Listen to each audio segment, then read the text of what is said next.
Esta mañana con Constanza Martínez, presidenta del Frente Amplio. Constanza, gracias por estar con nosotros. Bienvenida, buenos días. Hola, muy buenos días. Muchas gracias por estar en Infinita. Decía ayer el presidente en una extensa entrevista en el diario El País de España, muy interesante, recomiendo leerla.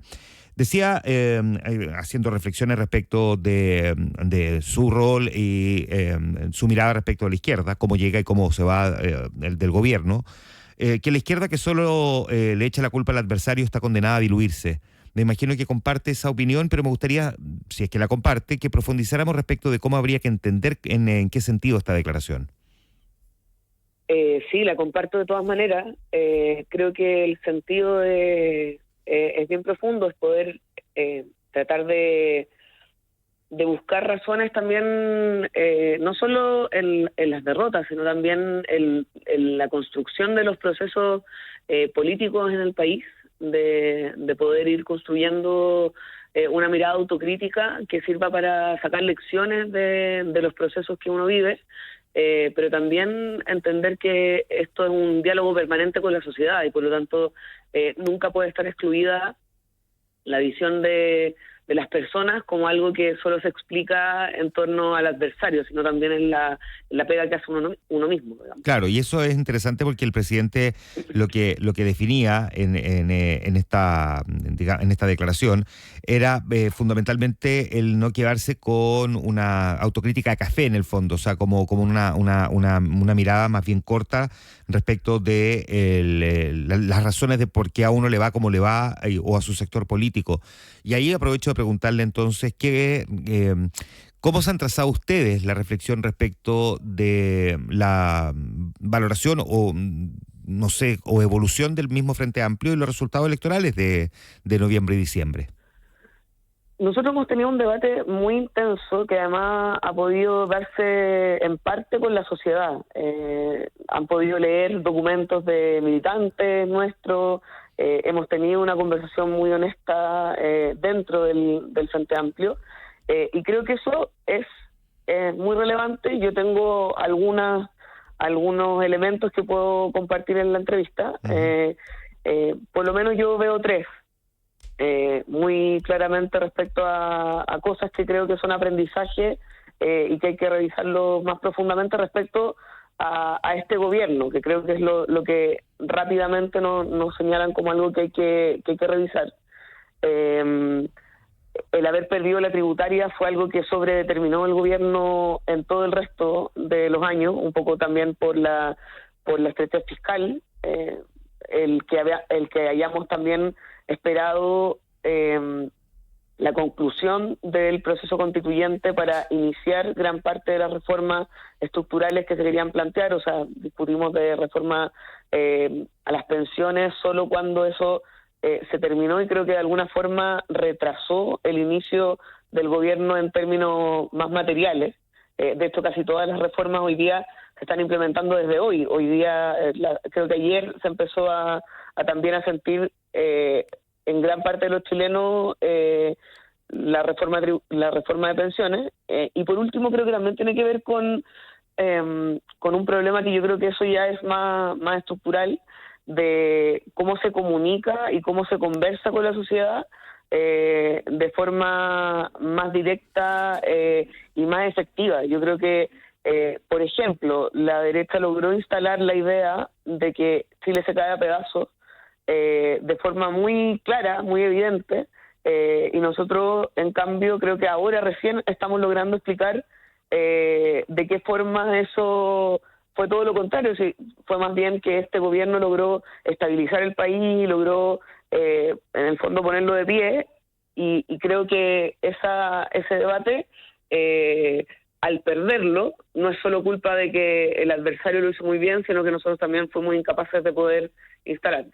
¿Por qué creen ustedes que tuvieron esa dificultad para poder instalar su punto de vista respecto del momento en el que se encontraba Chile? ¿Por qué creen que a ustedes les costó tanto? O sea, yo creo que hay una respuesta más política que tiene que ver efectivamente con el nivel de poder que se tiene en términos de los medios de comunicación, eventualmente, que creo que es un factor en Chile. También con los espacios de determinación más de corte empresarial, que creo que también es un tema, pero también con una incapacidad nuestra de actualizar de mejor manera los espacios de conversación política en este momento. Yo creo que hemos podido ver y a ratos se hizo un esfuerzo. Yo creo que no es que no lo hayamos visto, pero creo que la magnitud de los algoritmos, de la capacidad de intervención en las redes sociales, tiene una disparidad de poder en torno a la derecha y el nivel de dinero que tiene para poder intervenir en esas cosas y el que tenemos nosotros. Y yo creo que eso, honestamente, es algo que creo que tenemos que ponernos mucho las pilas para poder contrarrestar, pero que ha sido un factor en Brasil, ha sido un factor en Estados Unidos, ha sido un factor en Argentina y ha sido un factor también acá en Chile. Ya, pero... Es un fenómeno más bien global. Claro, pero ahí me respondió, es buena la explicación, pero respecto a una pregunta que yo no hacía. Yo no preguntaba respecto de qué es lo que había hecho bien en la otra parte para lograr instalar el discurso, sino porque ustedes no lograron instalar el propio.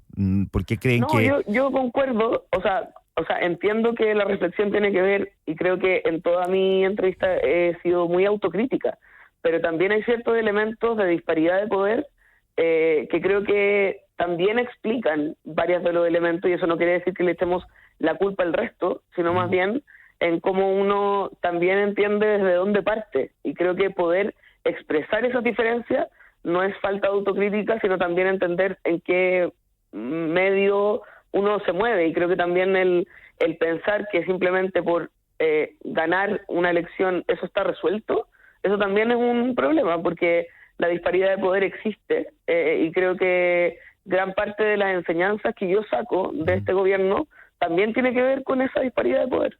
No, sí, podemos compartirlo, pero efectivamente si esa disparidad de poder fuese permanente, ustedes no habrían llegado a gobernar, y efectivamente lograron llegar a gobernar, y además con un récord hasta ese momento en términos de respaldo al presidente en su elección.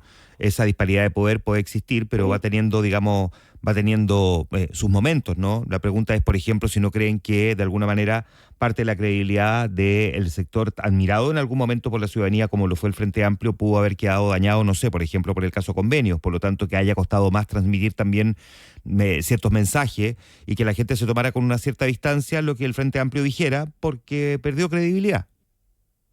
O sea, obviamente tenemos una visión sobre varios de esos elementos, pero creo que también la postura que ha tenido el partido respecto a esos casos tiene una distancia enorme con las posturas que han tomado otros partidos. Y creo que eso también es valorable. Y a mí, por lo menos, que he estado viajando por todo Chile haciendo campaña, a mí, claro, efectivamente la gente nos reta, pero a mí todavía me dicen a ustedes, todavía quiero retarlos porque entiendo lo que han hecho, y por lo menos me quedan ganas de retarlo, y creo que eso hay que cuidarlo y no hay que darlo por sentado, pero creo que no es una completa desafección de la ciudadanía. De hecho, hoy día nosotros tenemos una bancada muy extensa, que yo creo que en parte es también por las reacciones que tuvo el partido. Nosotros nos querellamos en el caso Convenio, no hicimos una defensa corporativa. No, sí, ni por lejos, Constanza, yo no estoy ni por lejos planteando eso. Lo que estoy planteando es que cuando le pregunto... obviamente fue un tema muy por eso, difícil. Cuando le pregunto por qué cree que a ustedes les costó instalar el mensaje, ustedes me dicen, bueno, porque por la simetría y lo que representa el otro sector. Ok, pero ¿qué creen ustedes que eventualmente en su caso también pudo haber contribuido? Y por eso le pregunto si cree que, por ejemplo, esta puede ser una, que puede que sí, puede que no, si dependerá de la interpretación que ustedes hagan, ¿no? Pero también ¿por qué cree que a ustedes les costó instalar ese mensaje de que el país no se caía a pedazos? Yo creo que nos costó también por elementos de falta de claridad y profundidad en mostrar cuáles eran los problemas que estaban ocurriendo también, para que se pudiera avanzar en los términos que se pudiera avanzar. Yo creo que también demoramos mucho tiempo en explicar algunas deficiencias que había institucionales, en lo lento que también se producen los cambios en el Estado. Yo creo que también nos fuimos compartiendo a tiempo las dificultades que tenía no ser mayoría en el Congreso, el cómo tú tienes que ir construyendo, porque además nosotros tenemos una convicción democrática muy profunda, creo que el presidente la tiene muy evidentemente, y de alguna forma creo que eso incluso en conversaciones con otras partes de la región, nos dicen que eso cuesta mucho más porque no tomamos quizás determinaciones que no se sostengan en un acuerdo. Y creo que eso también en algún sentido pesó en el gobierno. Y obviamente hay una serie de eventos que fueron complejos, pero creo que no sobredeterminan tampoco la mirada de las personas para hacer un análisis del gobierno, porque creo que en eso también en todos los gobiernos ocurren más o menos ese tipo de situaciones, y creo que acá hubo un déficit también de cómo se conversa o se comunica en la sociedad.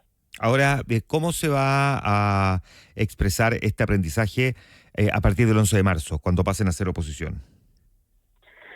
Mira, yo creo que se nos ha preguntado harto sobre cómo vamos a hacer oposición, y poco se ha preguntado a la derecha qué tipo de gobierno van a hacer. Salvo que usted, perdón Constanza, perdón que le interrumpa, salvo que usted haya escuchado todas las entrevistas que ha hecho en esta radio, me parece un poco irrespetuoso el que me diga que no hemos preguntado respecto de eso. No, pero voy a responder. Ya, perfecto, porque eso es un tema que nosotros hemos abordado sistemáticamente con todos los dirigentes de derecha cuando lo hemos entrevistado. De hecho, tengo un entrevistado en un momento más sobre lo mismo. Por eso le pido que me responda desde su sector y no me bate la pelota fuera de la cancha. No, para nada. Y creo que uno puede conversar y no hay problema con eso. Yo la verdad es que nosotros hemos sido oposición en muchas ocasiones, también construyendo el propio partido, porque también el Frente Amplio tiene un año de vida como partido unificado. Y lo cierto es que cuando fuimos oposición a Piñera participamos, al menos el movimiento autonomista en ese momento, de las comisiones de seguridad que convocó el presidente, de las comisiones de infancia que convocó, y también del acuerdo del 15 de noviembre, que normalmente se señala esta idea de que no estaban todos de acuerdo, pero que significó incluso un quiebre dentro de nuestro partido y hubo una determinación muy importante de poder, en el fondo, contribuir siempre en soluciones institucionales a problemas que tenía el país.